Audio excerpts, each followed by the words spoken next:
Welcome to Season 2 of the Spotlight series, Don't Just Survive, Thrive.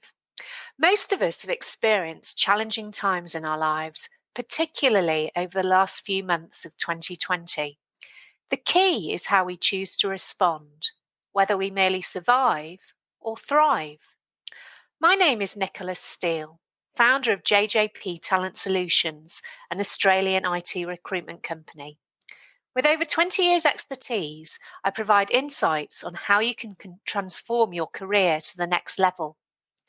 The focus of Season 2 is around reinvention and how we can thrive in the new normal. In this podcast, I speak to experts from a variety of professions, including HR, technology, marketing, and business coaching. I don't have all the answers. However, collectively, we can instill hope, clarity, and inspiration. I hope you enjoy listening.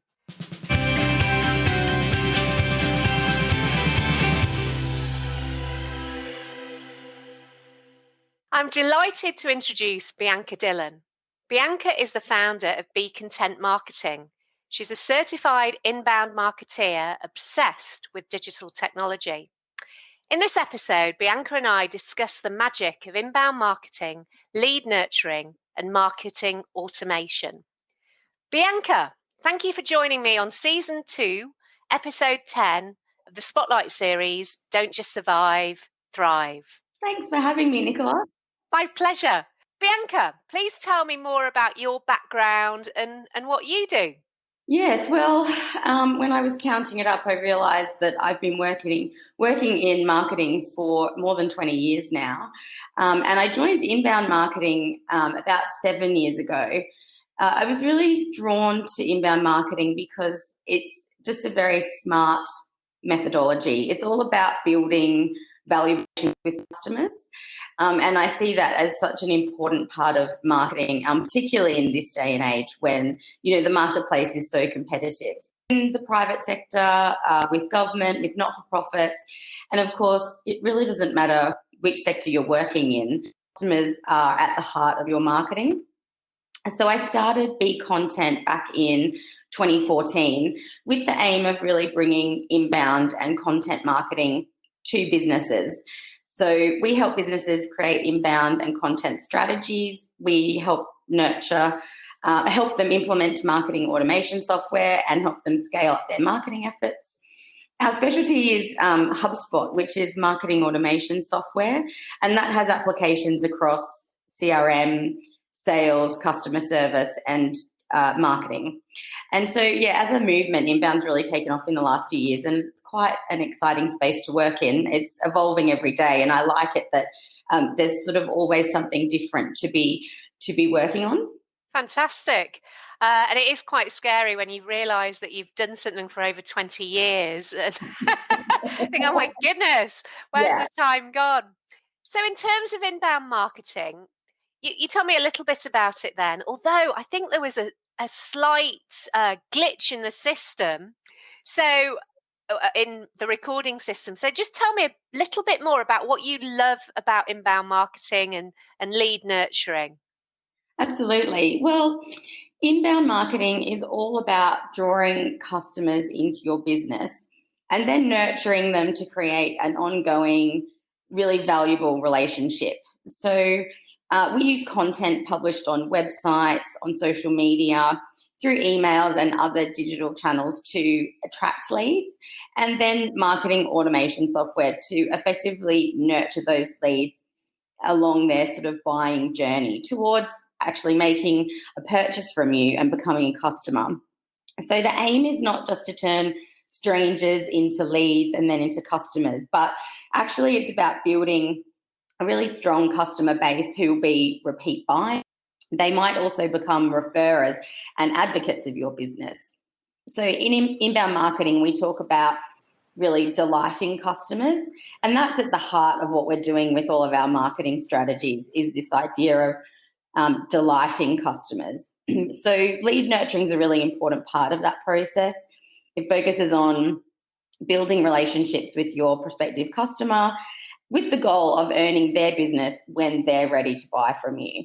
And there's lots of different ways that you can nurture a lead. The main tools we use are lead management, like a CRM tool that stores information about your leads and customers, an email marketing platform, lead scoring to identify who are your warm and even hot prospects, and marketing automation software that lets us bring all of these elements together. So I think it's really clever. It's using a really solid sort of marketing methodology, but also new technology to be able to scale this in businesses and make it easier for marketers to do this more efficiently.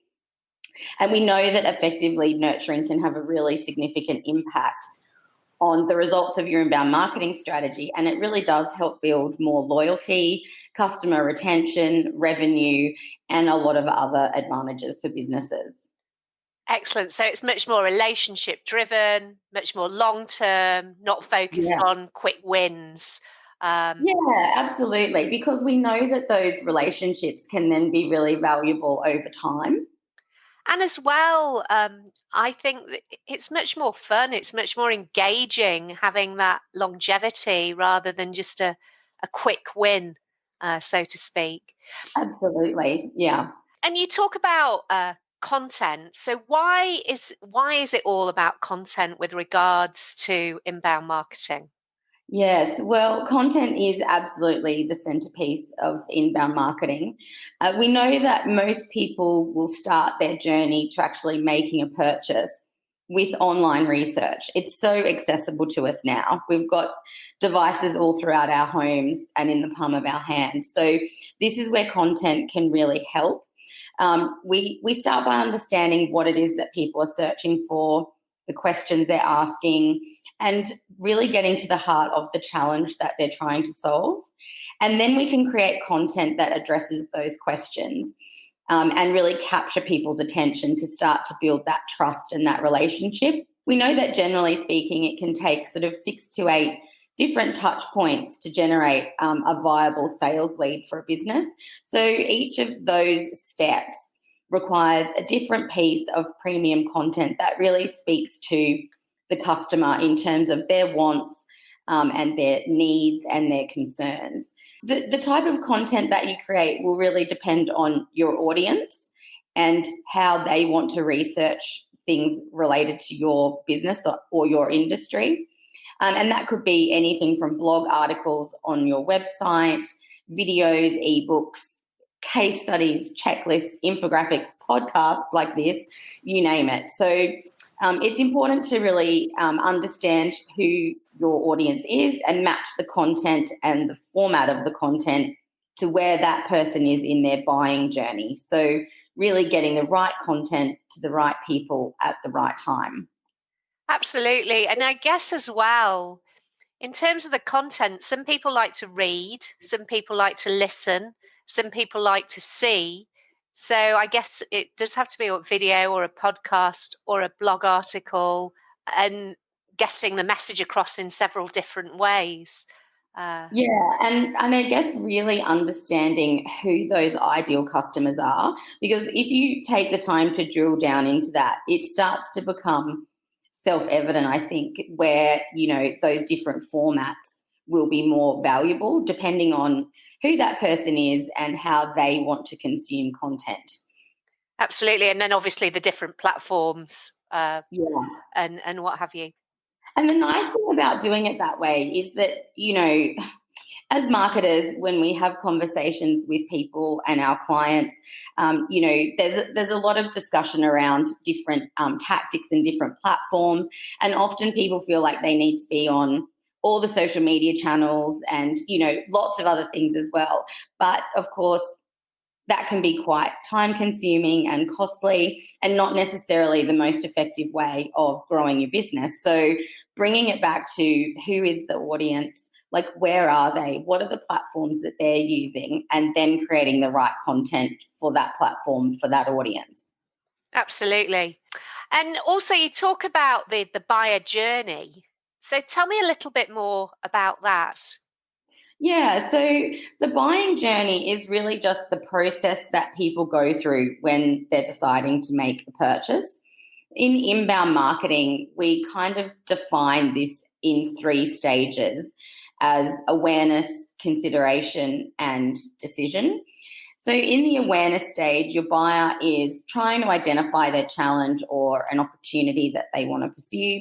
They're also deciding whether or not this particular goal or challenge is actually a priority for them. And so their initial research is going to help them identify whether it is a priority or not. And then they'll move into the consideration stage. And here the buyer knows that they've got a problem that needs to be solved or a goal that they're trying to reach, and they actually are committed to addressing that goal. Most importantly here, though, they're ready to evaluate different approaches, the products and services that are available to them to help pursue this particular goal or solve this challenge. And so it's really in the consideration stage of the buyer's journey that there's much more extended engagement when you're nurturing a lead. You really want to build that relationship and establish that trust during this consideration phase. And then in the final stage, which is decision, your potential customer knows what the range of solutions are available to them to address their problem or goal. So they know the what, if you like, but they still need to determine which one or the who can best solve that problem for them.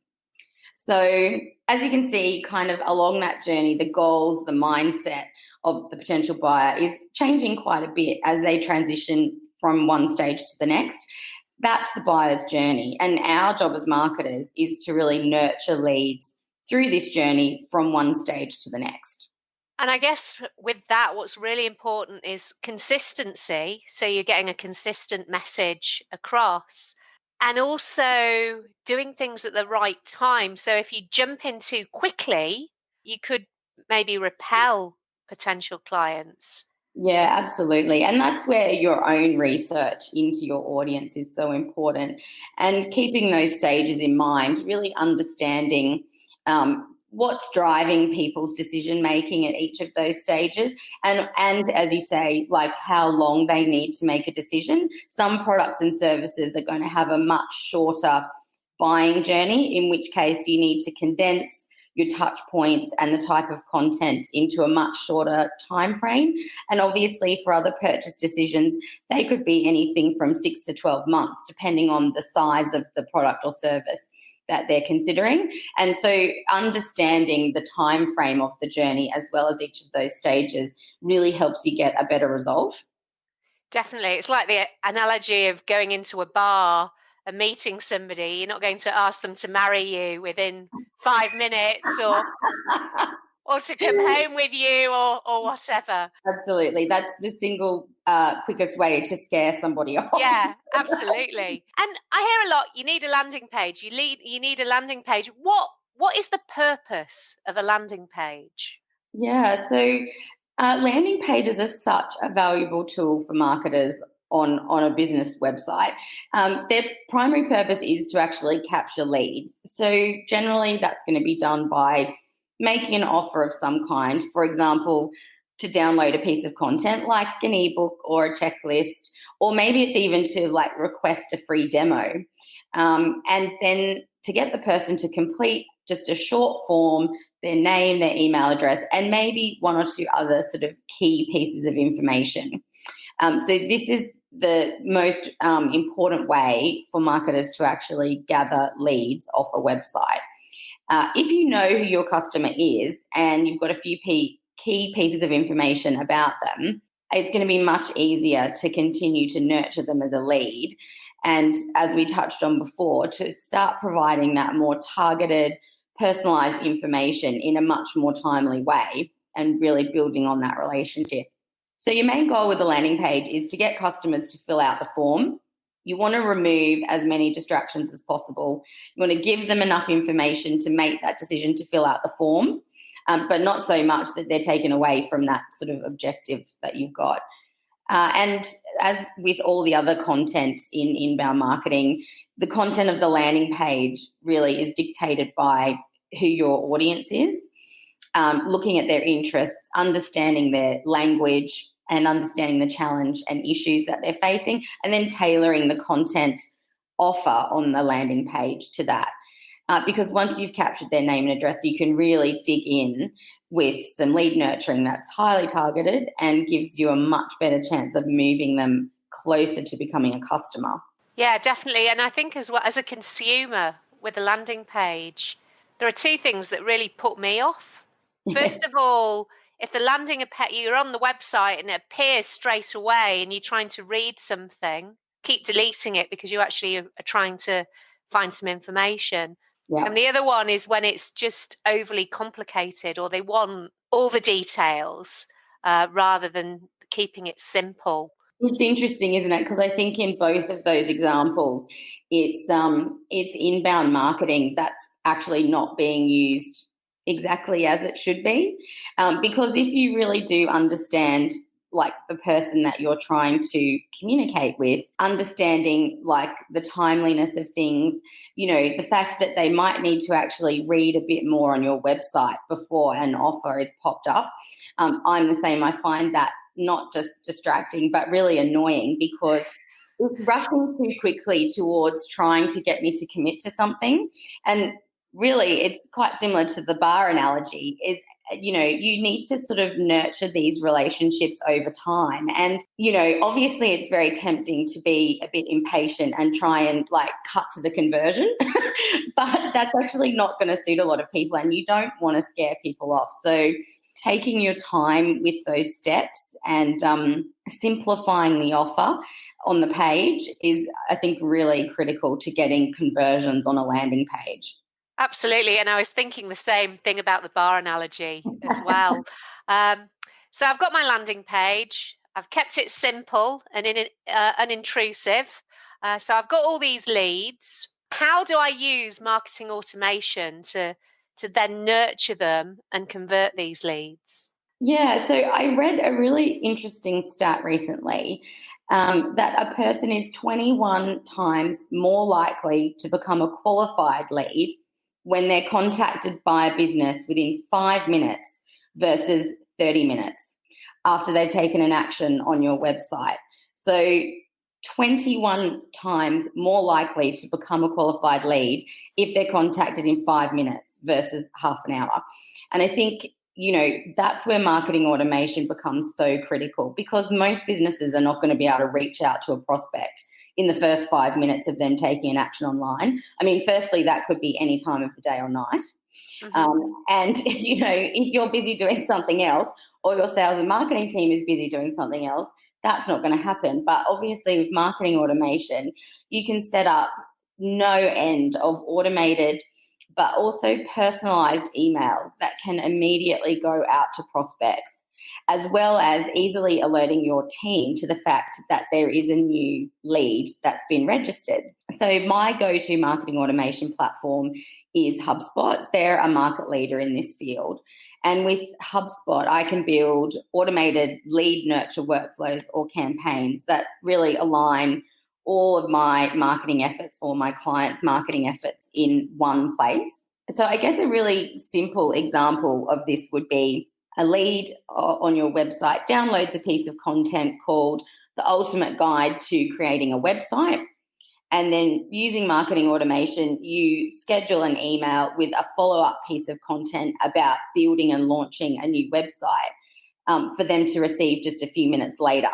So it's about making sure that that lead gets the most relevant messages and content from you at the most opportune time for them, meaning when they're right in the middle of their research phase and they're actually hungry for content. So using HubSpot, we can build lots of different automated workflows that are designed to do different things like cover off specific topics, which that was an example of, and also to gauge what a contact is interested in by what they then open and engage and read.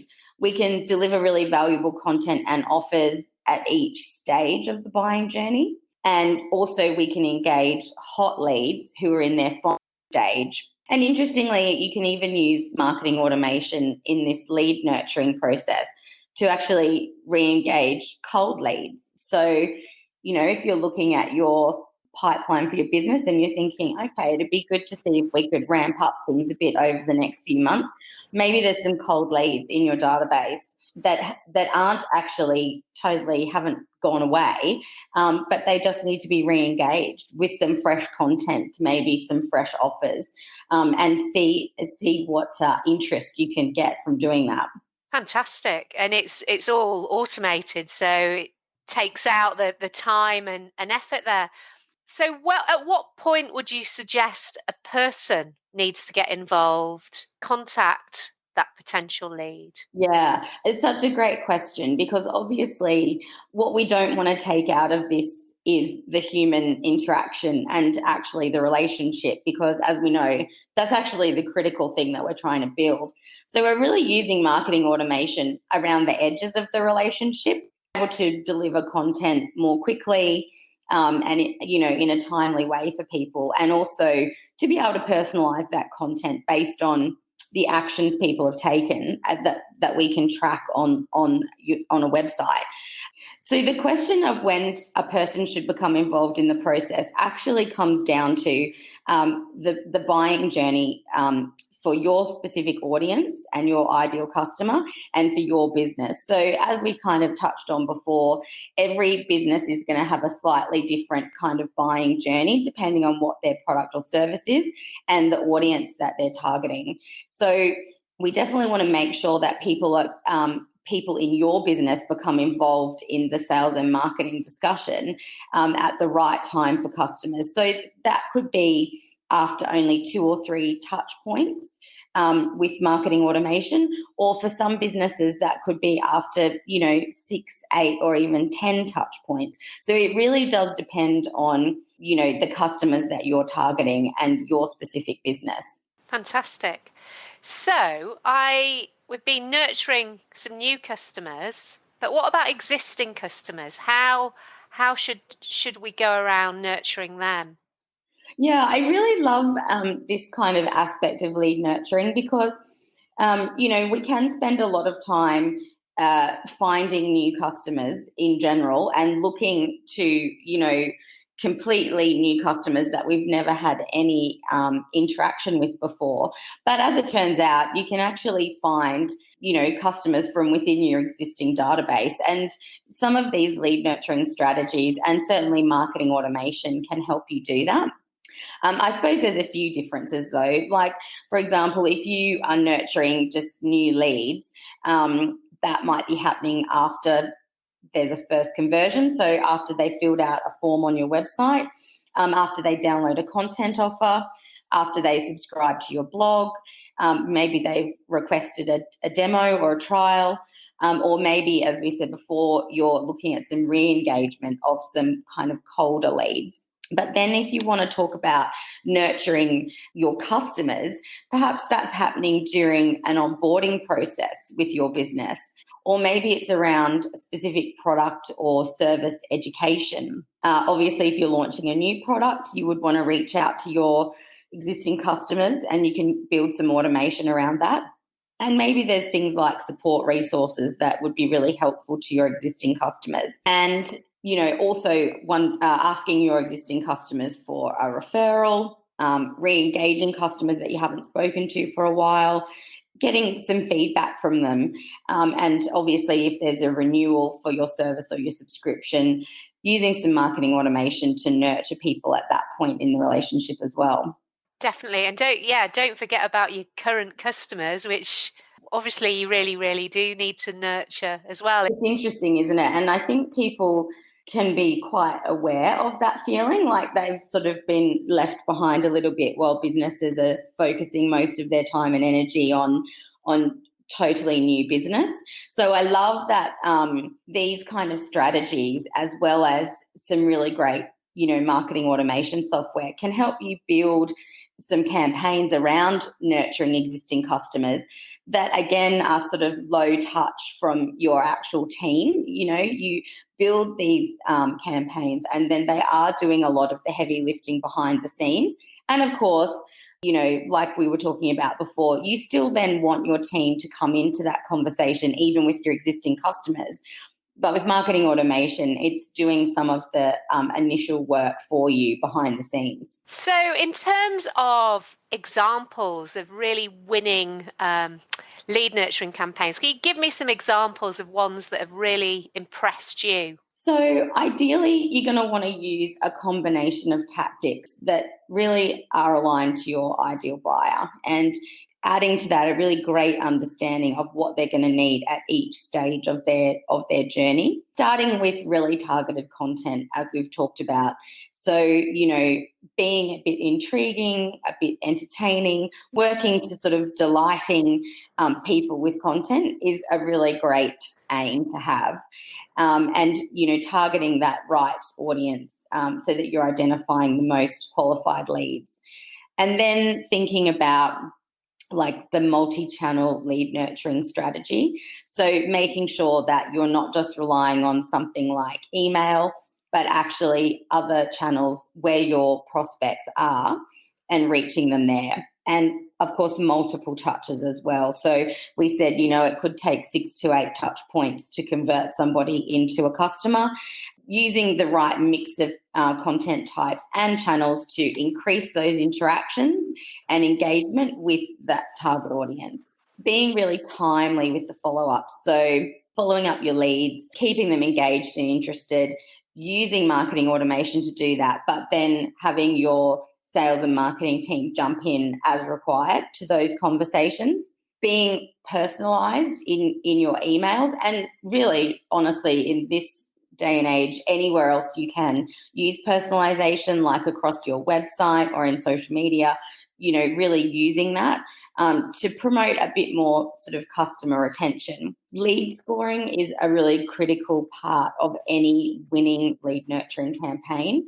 So you need to employ a scoring strategy that helps you determine who's a warm lead, who's a hot lead, where are the leads that we should be focusing our time and energy on as they move forward towards making a purchase decision. And I guess a really important part of that too is aligning the sales and marketing team's efforts to make sure that as leads business and then are nurtured and ideally converted into customers, you've got those two functions working really closely together. That all of these strategies together will make lead nurturing extremely effective. And honestly, I'd encourage your listeners to start experimenting with some of these tactics. Yeah, I'm going to. And we, as we're all aware, we're in a pandemic at the moment, and we've had to pivot has been one of the key words over the last few months. So can you give some live examples of your clients that have successfully pivoted their lead nurturing campaigns over the last few months? Yes, it's certainly been a really interesting and challenging time for marketers, I think. Most of my clients have been focused on content creation and getting the timing right for their communication with customers and prospects. So it has really been about taking a step back and asking, what is it that my leads and customers need to know right now? What's presenting a challenge or a problem in their business? And how can we help to address that with the right content? So, as we've been talking about, actually understanding your audience and your ideal customer is always important. But it's even more so, I think, in more challenging times. People are stressed, as we know, they're overwhelmed, and you want to support them, but not add to the overwhelm with too much content or delivering it at the wrong time, which unfortunately can be easily done, I think. So what I've been working on my clients with is using marketing automation tools and their CRM to really segment their audience as much as possible. That's a really foundational principle of marketing, as all marketers listening would know. But sometimes we can maybe become a bit lazy with our segmentation. But I think now is the time to really come back to those core principles, focus on who's engaged with our content, who wants to hear from us, and who is already showing us through their actions that they need less. And then making sure that we're actually fulfilling that, So that's the basis of good inbound marketing, regardless of whether there's a pandemic or any other environmental situation that's impacting on businesses. Really, I guess how that's translated is that previously planned campaigns are on hold. I've been working with my clients to develop new content and campaigns that are really designed to help people in their business through this time. So the type of content and the topics has shifted a little bit to sort of address some of these key issues.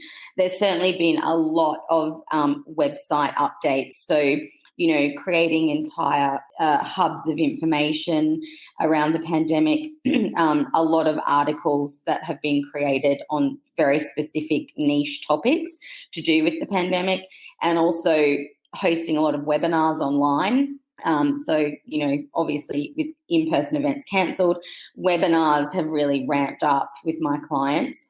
But we're actually seeing really good engagement from webinars and some of those leads turning into new business. So that's just been really nice to watch. And also one of my clients took the step of implementing a hotline, which was promoted on their website, specifically for prospects and customers looking for information related to the pandemic. So that's another example of how you can get your team together to provide some really timely, relevant content to people that's very helpful in helping them through this time, but also as they're trying to work out which supplier they might need to purchase things from. Definitely. And again, being helpful and relationship driven rather than quick win driven. Yeah, absolutely. Well, thank you very much for sharing your insights, Bianca. Is there anything else that you'd like to share at all? I just wanted to let everybody know that HubSpot has got some really fantastic resources on inbound marketing and lead nurturing, including free online courses. So I would encourage anyone who's interested in the topics to Google either HubSpot inbound marketing or HubSpot lead nurturing and check out the resources that are available. It's a really great way to start to understand how these strategies and tactics work and some of the opportunities that there might be for your business. And of course, I love talking about this stuff. And so I'd be more than happy to chat to anybody who wants to know about inbound marketing and lead nurturing and how this can help grow your business. And you can reach out to me on LinkedIn or via my website. Fantastic. Well, what I will do is include your website and your LinkedIn profile in the show notes so that people can contact you. Thank you very much, Bianca. Wonderful. Thank you.